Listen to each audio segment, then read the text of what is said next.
Баршаңызға қайырлы күн достар, сіздермен мөлдір. Бүгін біз сіздермен өте дәмді болып шығатын гуляшты жасайтын боламыз. Міндетті түрде менің каналымнан алыстамай видеоны соңына дейін көріңіздер.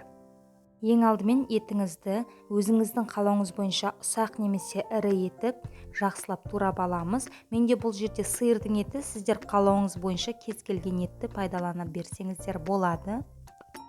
Содан кейін табамызға сұйық майымызды құйып, майымыз қыза бастаған сәтте етімізді салып, жақсылап қуыратын боламыз. Бұл жерде оттың асты орташа болуы тиіс. Мінекей, осылай қуырып жатқанда біздің еттен осындай көп мөлшерде сөл бөлінеді. Осы еттің сөлі тартылғанша жақсылап қуырамыз. Оған дейін біз пиязымызды ұсақтап, турап, дайындап қоямыз. Мінекей, біздің еттің сөлі әбден тартылғанша шамамен 10-15 минут аралығында жақсылап қуырамыз.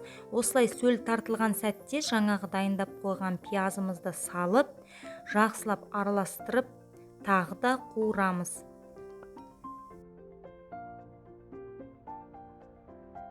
Пияз қуырылып жатқан сәтте үстіне бір ас қасық томат пастасын салып, араластырып қуырамыз. Бұл жерде томат пастасын 2 ас қасыққа дейін де салсаңыздар болады. Содан кейін үстіне қайнап тұрған ыстық суды еттен сәл асырып құямыз. Және бетін жауып бір қайнағанша күтеміз. Бір қатты қайнағаннан соң оттың астын баяулатып, жаңағы томат пастамыздан қышқылдан бермес үшін аздаған қант және де дәміне қарай тұз бен бұрыш салып бір араластырып, баяу отта пісіреміз.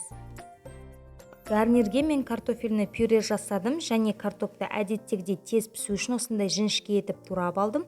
Үстіне салқын су құйып, бір шай қасық тұз салып қойдым.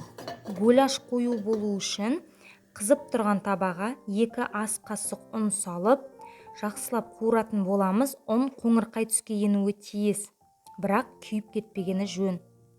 Мінекей, біздің ұнымыз осындай қоңыр түске енуі тиіс. Үстіне қайнаған әрі салқындатылған суымызды құйып, жақсылап түйіршік қалмайынша араластыратын боламыз. Енді осы сұйықтығымызды пісіп жатқан біздің еттің үстіне құйып, үстіне дәм беру үшін 1-2 лавр жапырағын салып жіберсеңіздер болады. Және тағы да осы етімізді осыдан соң 10 минуттай бұқтыратын боламыз.